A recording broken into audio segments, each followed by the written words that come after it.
The Second Matriarchy. The Second Matriarchy and the modern Order of Eos traces its origins back to a region of France in the late 13th century.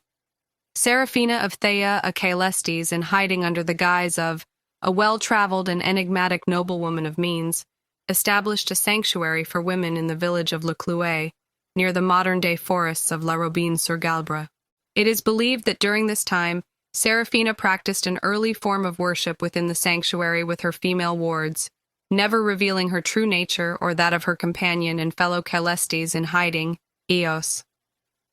The property of the sanctuary was granted to her by the Knights Templar, a monastic order of chivalry which were adherent to a strict vow of poverty and chastity, with the understanding that the sanctuary would also serve as a refuge for knights traveling to and from the Siege of Acre and the final battles of the Crusades. According to contemporary accounts, Serafina of Thea shared the stories of the Caelestes and the Prima Matriarchy with the Templars, who reciprocated by sharing the esoteric knowledge they had acquired during their journeys. Arnold of Castelnau, a literate Templar, recounted his impressions of Serafina, stating, "Before meeting Serafina, I had read accounts of her while in the libraries of Dalmatia, written in the time of Nicholas II, 1058 to 1061, and the texts mention her ageless nature. She does not appear to age and speaks every tongue she encounters, but it is her beauty that no man can help but remark upon. Her followers are formidable women who follow an ancient rite. It is a strange honor to be in her presence and hear her speak of the cult of Eos." Further sources state that a young woman accompanied Serafina of Thea, who was believed to embody the goddess Eos, referred to as the Eos incarnate. This young woman possessed an intriguing ability described as follows. She had the ability to make any man, regardless of their station or birth, fall to his knees with a whisper to the ear. News of the order's unorthodox beliefs and practices gradually spread, leading to their emergence as advocates for feminine power and sexual dominance. This made them prime targets for the Catholic Church, which was eager to suppress radical departures from orthodox doctrine. Despite their efforts to remain concealed, the clandestine existence of the order proved unsustainable. On the evening of the 20th, Serafina was captured and subjected to unspeakable acts of violence, rape, and torture.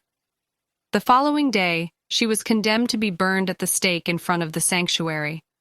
Disturbing reports reached the Pope, claiming that during Serafina's execution, the men who had raped her had choked to death on blood filling their mouths, throwing themselves into the flames of the witch's pyre, and an eclipse of the moon occurred when Serafina's body was engulfed in flame. Since that fateful event, the Order of Eos has maintained a covert existence, shielded from public scrutiny. Over the centuries, a continuous line of succession has persisted, passing down the leadership from Magna Domina Serafina to the current mistress, Magna Domina Renée d'Aubigne, with each Magna Domina wearing Serafina's recovered amulet as a badge of office and authority. The Order's history is intertwined with the powerful tales of Serafina of Thea and her followers, as they have influenced history from the shadows. While the rituals and practices of the Order have evolved over time, the majority of their original 13th century French traditions are still preserved in many ceremonies. In recent times, the modern cultural archetype of the dominatrix, which became prominent in 20th century popular culture, is directly tied to the Order's ancient Domina priestess and the Vox Domina traditions. Today, as in the past, the Order of Eos remains dedicated to its principles of feminine empowerment and sexual dominance. However, their activities continue to be underground as they navigate a world that may not fully accept or understand their beliefs. The story of Serafina of Thea and the Order of Eos beginnings is a testament to the strength and resilience of those who dare to challenge societal norms and advocate for their own vision of power and liberation.